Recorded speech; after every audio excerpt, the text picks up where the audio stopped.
আসসালামু আলাইকুম প্রিয় বন্ধুরা, প্রিয় দর্শক, আপনারা যে রাস্তাটি দেখতে পাচ্ছেন এই রাস্তাটি হচ্ছে ঢাকা শহরের 300 ফিট রাস্তার নামে পরিচিত।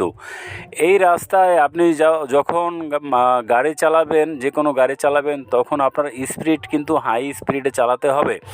আপনি যদি লো স্পিডে গাড়ি চালান এখানে কিন্তু আপনাকে পিছন থেকে অন্য গাড়ি এসে আপনাকে পিছন থেকে মেরে দেবে। তাই আপনারা যারা নতুন ড্রাইভার, নতুন প্রাইভেট কার চালান, নতুন হাইস গাড়ি চালান, বা নতুন আপনারা যারা ড্রাইভিং শিখে গাড়ি চালাচ্ছেন, আপনারা সতর্কতার সাথে এই এলাকাটা, মানে এই রাস্তাটা আপনারা অতিক্রম করবেন। কারণ এই রাস্তায় বেশিরভাগ দুর্ঘটনা ঘটে থাকে ওভার স্পিডের কারণে।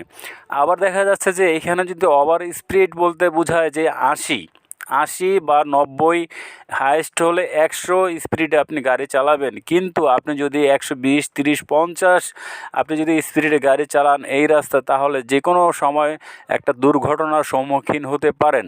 তাই আমি আপনাদেরকে সাজেস্ট করব, আপনারা যারা ড্রাইভার আছেন, আপনারা এই রাস্তায় আপনারা 80, 90 এর বেশি আপনারা ওভার স্পিড উঠাবেন না, উঠালে একটা দুর্ঘটনা ঘটে যাবে। তো বন্ধুরা, এখানে দেখতে পাচ্ছেন যে এখানে মোটর সাইকেল হাই স্পিডে চালাচ্ছে। আমার গাড়ি এখন বর্তমানে 100 স্পিডে চলতেছে, আমি 100 স্পিডে গাড়ি চালাচ্ছি, কিন্তু আমাকে ওভারটেক করে যাচ্ছে মোটর সাইকেল। তাহলে আপনারা বুঝেন যে এই মোটর সাইকেলের স্পিড তাহলে কত হতে পারে। বন্ধুরা, আপনারা এই 300 ফিট রাস্তাটা আপনারা অনেকেই চিনে থাকেন। এই রাস্তায় কিন্তু ডাকাতি পর্যন্ত হয়, কারণ এইখানে ডানে বামে কিন্তু অনেক বিল এবং খোলামেলা জায়গা। এখানে কিন্তু আপনারা রাত্রের বেলায় আপনারা গাড়ি কখনোই থামাবেন না। যদি আপনাকে সিগন্যাল দেয় কোনো বাইক বা কোনো অন্য গাড়ি, আপনি কিন্তু দাঁড়াবেন না। এবং কি দেখা যাচ্ছে যে যদি কোনো মানুষ বা কোনো মহিলা মানুষ যদি আপনাকে রাস্তার মাঝখানে বলে যে ভাই একটু দাঁড়ান, সিগন্যাল দেয়, আমাকে নিয়ে যান কোথাও, আপনি কিন্তু ভুলেও দাঁড়াবেন না। আপনার গাড়ি ছিনতাই হতে পারে, আপনি ছিনতাই হতে পারেন। তো বন্ধুরা, আমি আপনাদেরকে সতর্ক করার জন্য এই ভিডিওটা বানিয়েছি। যারা 300 ফিট রাস্তা চলাফেরা করেন, তারা অতি সাবধানতার সাথে আপনারা চলাফেরা করবেন।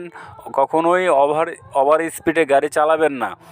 আর আমি প্রথমে আপনাদেরকে বলেছি যে ওভার স্পিডে এখানে গাড়ি চালাতে হয়। হ্যাঁ, ওভার স্পিড মানে লিমিট অনুযায়ী আপনি গাড়ি চালাবেন। তাই বলে এই নয় যে আপনি 120, 130, 150 স্পিডে গাড়ি চালিয়ে আপনি অ্যাক্সিডেন্ট বা দুর্ঘটনা ঘটাবেন, এরকম নয় ব্যাপারটা হচ্ছে আপনি আপনার লিমিট অনুযায়ী আপনার গাড়ি চালাবেন। আপনি যদি স্লো গাড়ি চালান এখানে, তাহলে দেখা যাচ্ছে পিছন থেকে একটা 100 স্পিডে বা 120 স্পিডে গাড়ি এসে কন্ট্রোল না করতে পেরে আপনার পিছন থেকে মেরে দিল। তখন আপনি একটা দুর্ঘটনার সম্মুখীনে পড়তে পারবেন, একটা অ্যাক্সিডেন্ট হয়ে যেতে পারে। তাই এই জন্য বলেছি এখানে যে লিমিট দেওয়া আছে সেই স্পিডে আপনারা গাড়ি চালাবেন। ধন্যবাদ বন্ধুরা, আজকে এই পর্যন্ত। নতুন কোনো ভিডিওতে দেখা হবে ইনশাল্লাহ।